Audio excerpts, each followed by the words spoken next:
के सर में कुछ लगता है। वो पीछे की तरफ देखता है और कहता है मुझे पत्थर किसने मारा। तो पीछे जितने भी कस्टमर उससे क्रिस्टल लेकर गए होते हैं वो सारे अपने क्रिस्टल्स लेकर वापस आ जाते हैं और कहते हैं हमें रिफंड चाहिए, तुमने हमें धोखा दिया है। और फिर सारे मिलकर उसको पीटना शुरू कर देते हैं। वो शॉप ओनर उसे कहता है बच्चे तुम इंतजार करो, मैं तुम्हें नहीं छोड़ूंगा, तुम्हें कभी माफ नहीं करने वाला, तुमने तो मेरे बिजनेस का कबाड़ा कर दिया है। वो नोबल लेडी उसे कहती है यंग मास्टर तुम्हारी आंखें तो बहुत ज्यादा तेज है, मुझे पहले से पता था कि वो क्रिस्टल फेक है लेकिन मैं उसको साबित नहीं कर सकती थी। जू फैन उसे कहता है हाँ मैं पहले भी इस तरह की चीजों को एक्सपीरियंस कर चुका हूँ, इसलिए मुझे मेथड आता था। जू फैन उसे कहता है क्या तुम वाकई में उसे 3 स्पिरिचुअल स्टोन से खरीदना चाहती थी, कि तुम ये बात जानती हो कि वो एक फेक क्रिस्टल है। नोबल लेडी उसे कहती है नहीं, मैं उसे खरीदने वाली नहीं थी, मैं तो बस लोगों को बता रही थी कि ये क्रिस्टल्स फेक हैं और ये बंदा उन्हें धोखा दे रहा है। और फिर वो औरत वहाँ से चली जाती है। जू फैन उसकी तरफ देखकर सोच रहा होता है इस लड़की की आंखें तो बहुत ज्यादा जहरीली है, मेरे पास बहुत ज्यादा एक्सपीरियंस है ऐसे लोगों को पहचानने का। जू फैन टोंगलिंग से कहता है तुम वापस होटल में चले जाओ और इसके अलावा मुझे तुमसे 10 स्पिरिचुअल स्टोन उधार चाहिए। टोंगलिंग कहता है लेकिन तुम्हें क्यों चाहिए? जू फैन कहता है मुझे कुछ खरीदना है। टोंगलिंग उसे अपनी पोटली में से 10 स्पिरिचुअल स्टोन्स निकाल कर देता है और साथ ही रो रहा होता है, जबकि जू फैन उन स्पिरिचुअल स्टोन्स को लेकर एक बंद गली में चला जाता है क्योंकि उसे पता होता है कि वो शॉप ओनर उसे वहीं पर मिलने वाला है। जू फैन जैसे ही थोड़ा सा आगे बढ़ता है वो शॉप ओनर निकलता है। जू फैन कहता है मैं तुम्हें ही ढूंढ रहा था। शॉप ओनर भी हैरान हो जाता है और कहता है लेकिन तुम मुझे क्यों ढूंढ रहे थे, तुमने तो मेरे बिजनेस का कबाड़ा किया है, तुम अब यहाँ पर क्या करने के लिए आए हो? जू फैन कहता है मैं तुमसे वो जेड क्रिस्टल खरीदने के लिए आया हूँ, थोड़ी देर पहले जिसे मैंने नकली साबित किया था। मैं तुमसे वो स्टोन खरीद लूंगा, मैं तुम्हें 10 स्पिरिचुअल स्टोन्स दूंगा। 10 स्पिरिचुअल स्टोन्स का सुनकर वो शॉप ओनर भी हैरान हो जाता है। शॉप ओनर उसे कहता है जबकि तुम्हें पता है कि ये क्रिस्टल नकली है फिर भी तुम इसे खरीदना चाहते हो, वो भी 10 स्पिरिचुअल स्टोन देकर, तुम्हारा दिमाग तो नहीं खराब हो गया? जू फैन उसे कहता है हालांकि ये क्रिस्टल नकली है लेकिन मेरे लिए फिर भी काम का है, क्या पता मैं इसे तुमसे भी ज्यादा महंगी प्राइस में बेच सकूं, यानी मैं 10 का खरीद कर शायद इसे 50 में बेच सकूं। वो शॉप ओनर उसे कहता है अच्छा ठीक है, इसका मतलब तुम भी बिजनेस करना चाहती हो,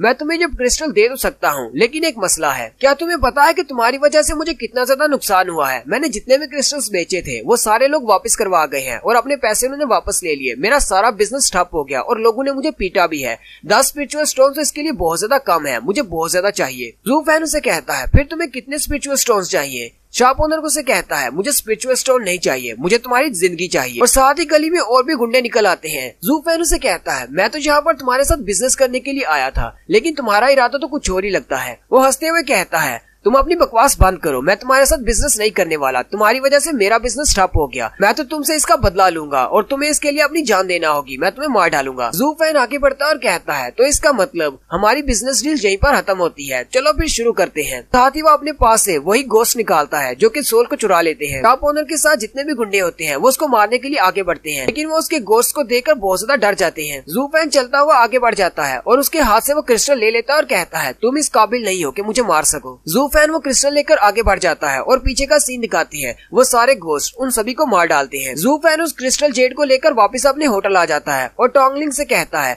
मैं रूम के अंदर जा रहा हूँ, तुम्हें बाहर पहरा देना है, जब तक मैं ना कहूँ किसी को अंदर मत आने देना। टोंगलिंग से कहता है ठीक है मैं समझ गया। फिर जू फैन दरवाजा बंद करके अंदर चला जाता है और अपने क्रिस्टल को टेबल पर रख देता है। मैजिक एम्परर उसके ऊपर अपना हाथ करते हुए उसकी एनर्जी को फील करता है और कहता है मैथ बिल्कुल ठीक था, तो वाकई में बहुत ही काम का क्रिस्टल है। इस क्रिस्टल में से एनर्जी निकलती है और वो चमकना शुरू कर देता है। जू फैन कहता है हाँ ये वाकई में वही है, ये तो फेरी ब्लड क्रिस्टल है। साथ ही वो फेरी ब्लड क्रिस्टल के बारे में बताता है कि ये बहुत ज्यादा रेयर स्टोन है। हजारों मॉन्स्टर्स को मारने के बाद उनका प्योर ब्लड मिलाकर इस क्रिस्टल को बनाया जाता है और इसको बनने में भी हजारों साल लगते हैं, इसलिए ये बहुत ज्यादा रेयर है लेकिन इसकी एनर्जी बहुत ज्यादा होती है। इस क्रिस्टल को यूज करके कोई भी एक ब्लडी बेबी बना सकता है। मेरे पास जो बुक ऑफ एस्पर थी उसमें ब्लडी बेबी बनाने का तरीका लिखा हुआ था कि फेरी ब्लड क्रिस्टल को यूज करते हुए हम अपने लिए एक ब्लडी बेबी बना सकते हैं। जब आप एक ब्लडी बेबी बना लेते हैं तो अपनी पावर से वो किसी को भी मार सकता है। ब्लडी बेबी इतना ज्यादा पावरफुल है कि वो होली लैंड में भी कल्टीवेट कर सकता है। 7 एम्परर्स भी उसके सामने कुछ नहीं है, वो भी उसको गुस्सा नहीं दिलाना चाहेंगे। इसको एक्टिवेट करने के लिए मुझे अपने ब्लड की जरूरत होगी। वो अपनी क्लाई को काटता है और अपने ब्लड को क्रिस्टल पर डालना शुरू करता है। जू फैन कहता है मुझे तो यकीन नहीं हो रहा, मैं इतना ज्यादा लकी हूँ, मुझे एक फेरी ब्लड क्रिस्टल मिल गया है। जू फैन कहता है द बुक ऑफ एस्पर के सीक्रेट के मुताबिक कोई ब्लडी बेबी बनाना चाहता है तो उसे अपनी बॉडी का फ्रेश ब्लड स्टोन के ऊपर डालना होगा, यहाँ ताकि ये क्रिस्टल एक्टिवेट ना हो जाए और इसके अंदर से उसे ब्लडी बेबी की हार्ट बीट महसूस होना शुरू हो जाए। लेकिन तब तक हमें इसके ऊपर ब्लड डालते रहना है। जू फैन कहता है मैंने अपना बहुत ज्यादा ब्लड जाया कर दिया है, अभी मुझे बहुत ज्यादा वीकनेस हो रही है। जू फैन कहता है मुझे इस क्रिस्टल को एक्टिवेट करके अपने लिए एक ब्लडी बेबी बनाना होगा। मुझे इसके ऊपर ब्लड डालते रहना है क्योंकि मुझे दूसरा मौका नहीं मिलने वाला। कि अगर एक बार आप इसके ऊपर ब्लड डालना शुरू करते हैं तो जब तक ब्लडी बेबी बन नहीं जाता आप इसके ऊपर ब्लड डालना रोक नहीं सकते। अगर ऐसा करेंगे तो आप दोबारा इसके ऊपर ब्लड नहीं डाल पाएंगे, क्रिस्टल कभी भी दोबारा एक्टिवेट नहीं हो पाएगा। लेकिन ज़ू फैन का बहुत ज्यादा ब्लड निकल चुका है, इसी वजह से वो बहुत ज्यादा थका हुआ है और उसे चक्कर भी आ रहे हैं और उसके मुंह से ब्लड निकलता है और कहता है अब मैं और नहीं कर सकता, अगर मैंने और ज्यादा ब्लड डाला तो मैं खुद भी मर जाऊंगा। मुझे लगता है कि मुझे यहीं पर हार मान लेनी चाहिए।